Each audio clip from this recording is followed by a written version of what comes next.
இந்த ஒரு மந்திரம் நமக்கு தேவையானது எல்லாமே கொடுக்கும் அப்படின்னா நம்ப முடியுதா? நமக்கு நன்மையை மட்டுமே செய்யும். இந்த மந்திரத்தை சொல்லும்போது நன்மைகள் பல அபரிவிதமாக கிடைக்குன்றதை நம்ப முடியுதா? ஆமாம் ஃப்ரெண்ட்ஸ், ஹவாய் நாட்டில் போனோன்ட்டு ஒரு மந்திரம் இருக்குது. அது அங்கே உள்ளவங்கெல்லாம் இதை ஒரு முக்கியமான மந்திரமாக நினச்சி சொல்லிகிட்ருக்காங்க.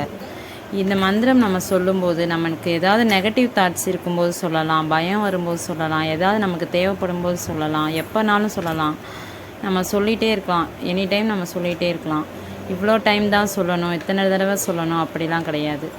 ஆனால் இது ரொம்ப நல்ல மாற்றத்தை கொடுக்குது, நம்பப்படுது ஃப்ரெண்ட்ஸ், நல்ல மாற்றத்தை கொடுக்குதுன்னு.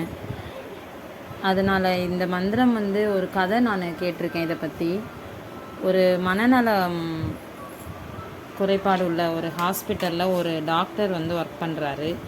அந்த ஹாஸ்பிட்டலில் ரொம்ப பேஷண்ட் நிரம்பி வலிஞ்சு இருந்ததுனால அங்கே வேலை பார்க்குறவங்கலாம் எங்களால் முடியலன்னு சொல்லிட்டு போயிட்டாங்க.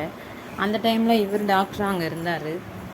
இவர் அங்கே ஜாயின் பண்ணி கொஞ்ச நாள்லேயே இந்த மனநலம் பாதிக்கப்பட்டவர்களோட எண்ணிக்கை எல்லாமே குறைய ஆரம்பிச்சிருச்சு. சரியாகி அவங்க வீட்டுக்கு போக ஆரம்பிச்சிட்டாங்க. இப்போ அந்த ஹாஸ்பிட்டலுமே க்ளோஸ்டு அப்படின்னு போட்டாங்க. அப்படி எல்லாருமே நல்லாகி வெளியே போயிட்டாங்க. அவர் அப்படி என்ன பண்ணார்னா, அவர் ஒன்றுமே பண்ணலை. அவர் டெய்லி மார்னிங் வருவார், ரொட்டீனாக அதை செஞ்சுட்டே இருந்திருக்கார். மார்னிங் கேஸ் ஹிஸ்ட்ரி இருக்கும் இல்லையா, அந்த பேஷண்ட்டோட கேஸ் ஹிஸ்ட்ரி எடுத்து வச்சு ஓப்பன் பண்ணி வச்சு ஒவ்வொரு பக்கமாக எடுத்து ஒவ்வொரு பேஷண்ட்டோடதையாக எடுத்து இந்த I am sorry, please forgive me, thank you, I love you, இந்த நாலு வார்த்தைகளை மாற்றி சொல்லிகிட்டே இருந்திருக்கார். மாற்றி சொல்லிகிட்டே இருக்கும்போது ஒவ்வொருத்தருக்காக சரியாயிடுச்சு. இந்த மாதிரி இந்த மந்திரம் அங்கே நல்லா நம்பப்படுது ஃப்ரெண்ட்ஸ். இதில் முக்கியமாக இருக்கிறது அன்பு. எல்லார்கிட்டேயும் அன்பாக இருக்கிறது. நம்ம ஒரு தவறு செய்கிறோம், மன்னிப்பு கேட்குறது, இந்த மாதிரி முக்கியமாக எல்லார்கிட்டேயும் அன்பாக இருந்தாலே எல்லாமே நல்லாயிருக்கும் ஃப்ரெண்ட்ஸ். Thank you friends. இன்னும் இதில் நிறையா இருக்குது.